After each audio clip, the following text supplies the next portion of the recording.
Welcome back to Sibi's Kitchen. ഞാൻ ഇന്ന് ഇവിടെ ഉണ്ടാക്കാൻ പോകുന്ന ഒരു ഗാർലിക് പൊട്ടറ്റോ വെഡ്ജസ് ആണ്. അതായത് വളരെ എളുപ്പത്തിൽ ഉണ്ടാക്കാൻ പറ്റും. അതുപോലെ കുട്ടികൾക്കൊക്കെ ഭയങ്കര ഇഷ്ടമാവുന്ന ഒരു അതായത് ഒത്തിരി ടേസ്റ്റി ആയിട്ടുള്ള വെഡ്ജസ് ആണ്. നമുക്ക് ഉണ്ടാക്കി നോക്കാം. അതിലേക്ക് എന്തൊക്കെയാണ് വേണ്ടതെന്നുള്ളത് നോക്കാം. നമുക്ക് പൊട്ടറ്റോ വെഡ്ജസ് ഉണ്ടാക്കാൻ വേണ്ടിയിട്ട് ഞാനൊരു 5 പൊട്ടറ്റോ എടുത്തിട്ടുണ്ട്. നന്നായിട്ട് കഴുകിയിട്ടുണ്ട്. അതിൻ്റെ മണ്ണെല്ലാം കളഞ്ഞ് തൊലിയോട് കൂടി ഉണ്ടാക്കുകയാണെങ്കിൽ ഭയങ്കര ടേസ്റ്റാണ്. അപ്പോൾ അതുകൊണ്ട് ഞാനൊരു 5 പൊട്ടറ്റോ നല്ലതായിട്ട് കഴുകിയിട്ട് മണ്ണെല്ലാം മുഴുവൻ കളഞ്ഞിട്ടുണ്ട്. നന്നായിട്ട് കഴുകിയെടുക്കണം. നമ്മൾ ബ്രഷ് ഇട്ടിട്ട് നന്നായിട്ട് കഴുകിയെടുക്കുക. നമുക്കിനി അതൊരു പീസാക്കാം. ചെറിയ ചെറിയ പീസസ് ആക്കിയിട്ട് ഒത്തിരി ചെറിയതാക്കണ്ട. ഞാൻ കാണിച്ചു തരാം. നമുക്കിത് ഇതുപോലെ മുറിച്ചെടുക്കണം. ഇത്രയും വലിയ പീസസ് ആക്കിയിട്ടാണ് നമ്മൾ മുറിച്ചെടുക്കുന്നത്. എന്നിട്ട് നമുക്കിതൊന്ന് കഴുകിക്കളയണം. നല്ല വെള്ളത്തിൽ നല്ലതായിട്ട് കഴുകി മാറ്റിയിട്ട് ഒത്തിരി വെള്ളം തിളപ്പിക്കാൻ വെക്കാം. എന്നിട്ട് ഒരു 60% നമുക്കിത് ബോയിൽ ചെയ്തെടുക്കണം. ഞാൻ വെള്ളം തിളപ്പിക്കാൻ വെച്ചിട്ടുണ്ട്. അതിലേക്ക് ഇത്തിരി ഉപ്പും ഇടാം.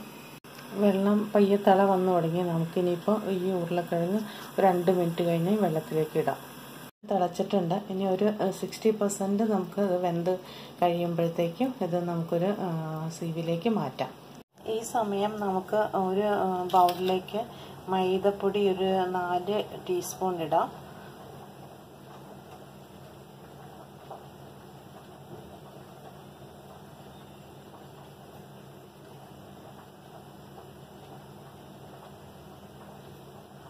നാല് ടീസ്പൂൺ ഇട്ടിട്ടുണ്ട്. നമുക്കതിലേക്ക് ഇത്തിരി ഉപ്പിടാം.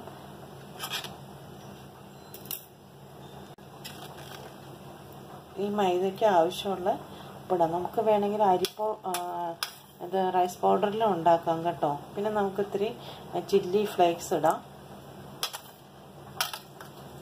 പിന്നെ ഇത്തിരി ബ്ലാക്ക് പെപ്പർ ക്രഷ് ചെയ്തെടുത്തത് കുറച്ചിടാം. ഇത്രയും സാധനങ്ങൾ നമ്മൾ ചേർത്തിട്ടുണ്ട്. ഇനി നമുക്ക് വേണമെങ്കിൽ ഒരിഗാനോ ഒക്കെ ചേർക്കാം. ഒരിഗാനോ ചേർത്ത് കഴിഞ്ഞാൽ ഒരു പ്രത്യേക ടേസ്റ്റാണ്. അപ്പോൾ നമുക്കിത് നന്നായിട്ടൊന്ന് മിക്സ് ചെയ്യാം.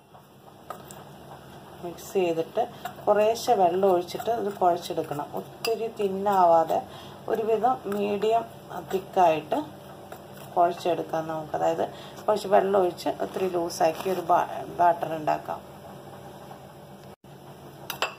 നമുക്കിതിലേക്ക് കുറച്ച് വെള്ളം ഒഴിച്ചിട്ട് ആദ്യം നന്നായിട്ടൊന്ന് ഇളക്കിയെടുക്കാം. കുറച്ചും കൂടെ വെള്ളം ആവശ്യമുണ്ട്.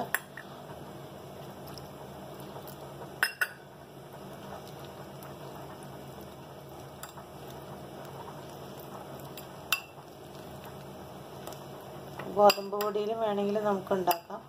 അരിപ്പൊടിയാണ് ഏറ്റവും ബെസ്റ്റ്. കാരണം നല്ല ഹെൽത്തിയാണ്. മൈദ നമുക്ക് ഹെൽത്തിന് അത്ര നല്ലതല്ലല്ലോ. ഒത്തിരി ഫൈൻ ആയതുകൊണ്ട് നമ്മൾ മൈദ ഏറ്റവും കുറച്ച് ഉപയോഗിക്കാവുന്ന അത്രയും നല്ലതാണ്. നമുക്കിതൊന്ന് നന്നായിട്ട് ഇളക്കിയെടുക്കാം. ഈ സമയം നമ്മുടെ ഉരുളക്കിഴങ്ങ് വെന്തോന്ന് നോക്കാനായിട്ട് ഫോർക്ക് കൊണ്ട് നമ്മളിങ്ങനെ പയ്യെ ഒന്ന് കുത്തി നോക്കുക. ഇതുണ്ടോ, ഇതാവുന്നുണ്ട്. അപ്പോൾ നമുക്കിത് വെന്തിട്ടുണ്ട്. ഉരുളക്കിഴങ്ങ് വെന്തിട്ടുണ്ട്. നമുക്കിനി ഇത് വാങ്ങാം.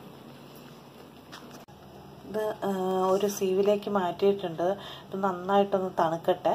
അപ്പോഴത്തേക്കും നമുക്ക് ഇത്തിരി ഗാർലിക്കും കൂടെ ചെറിയ പീസസ് ആക്കി എടുക്കാം.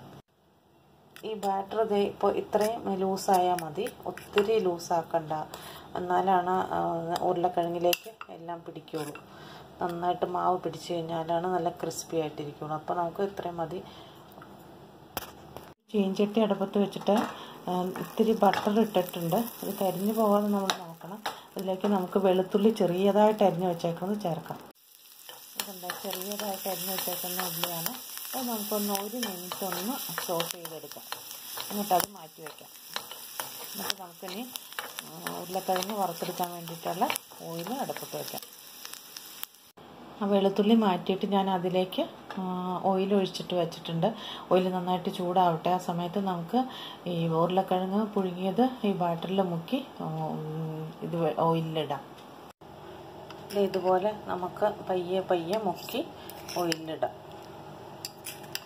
ഒത്തിരി ഇളക്കരുത്. കൈ കൊണ്ട് തന്നെ ഇതാക്കിയിട്ട് ഇടാം. നമുക്ക് ഇനി ഇത് ഓയിലിലേക്ക് ഇട്ടിട്ട് വറുത്തെടുക്കാം. തണുത്തിട്ടുണ്ട്, നമുക്ക് വറുത്തെടുക്കാം. നമുക്ക് ഓയിൽ ചൂടായോ നോക്കാനായിട്ടൊരു ചെറിയൊരു തിരി ഇട്ട് നോക്കാം. ആയിട്ടില്ല, ചൂടായിട്ടില്ല. ഇതിലൂടെ തീ കൂട്ടി വയ്ക്കാം നമുക്ക്. ഇപ്പോൾ ചൂടായിട്ടുണ്ട്. നമുക്കിനി ഓരോരോ പീസ് ഇതിലേക്ക് ഇടാം.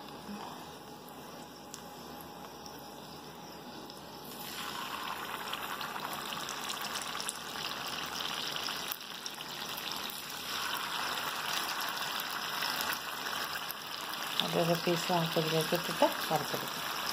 നമുക്കിതൊന്ന് പയ്യൊന്ന് മറിച്ചിടാം.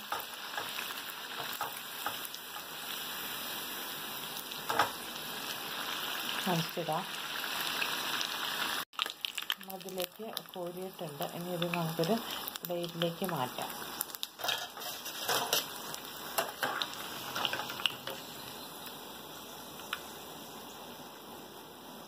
അടുത്ത ബാച്ച് ഇതുപോലെ നമുക്ക് വറുത്ത് കോരി മാറ്റാം. ഈ വെളുത്തുള്ളി ബട്ടറിൽ വഴറ്റി വെച്ചേക്കുന്നതും മല്ലിയില ഇട്ടിട്ട് വെച്ചിട്ടുണ്ട്. അതിലേക്ക് നമുക്ക് ഈ വറുത്ത് വെച്ചേക്കുന്ന ഈ വെഡ്ജസ് ഇടാം. അപ്പോൾ നമുക്ക് ഗാർലിക് പൊട്ടറ്റോ വെഡ്ജസ് റെഡിയാവും. നന്നായിട്ടൊന്ന് ടോസ്റ്റ് ചെയ്തെടുക്കാം. നമുക്ക് ടോസ്റ്റ് ചെയ്യല്ല, ടോസ്റ്റ് ചെയ്ത് എടുക്കാം. നന്നായിട്ട് മിക്സ് ചെയ്യാം. എന്നിട്ട് നമുക്ക് ഇതിൻ്റെ കൂടെ സോസ് കൂട്ടി കഴിക്കാനായിട്ട് നല്ല ടേസ്റ്റിയാണ്. വളരെ എളുപ്പത്തിൽ നമുക്ക് പൊട്ടറ്റോ വെഡ്ജസ് ഉണ്ടാക്കാം. അതൊക്കെ ഒട്ടിപ്പിടിച്ചിരിക്കുന്നുണ്ടെങ്കിൽ അതൊക്കെ ഒന്ന് നമുക്ക് വിടർത്തിയിടാം. സ്പൂൺ കൊണ്ട് തന്നെ വിടർത്തിയിടാം. പിന്നെ ഇത് സോസിൻ്റെ കൂടെ കഴിക്കാം. നമുക്കിനി ഇതൊരു സെർവിങ് പ്ലേറ്റിലേക്ക് മാറ്റി സോസിൻ്റെ ഒപ്പം കഴിച്ചു നോക്കാം. Thank you so much for watching. നമ്മൾ മല്ലിയിലയൊക്കെ ആയിട്ട് ഗാർണിഷ് ചെയ്തിട്ടുണ്ട്. ഉണ്ടാക്കി നോക്കണം, നിങ്ങൾക്ക് ഇഷ്ടപ്പെടും.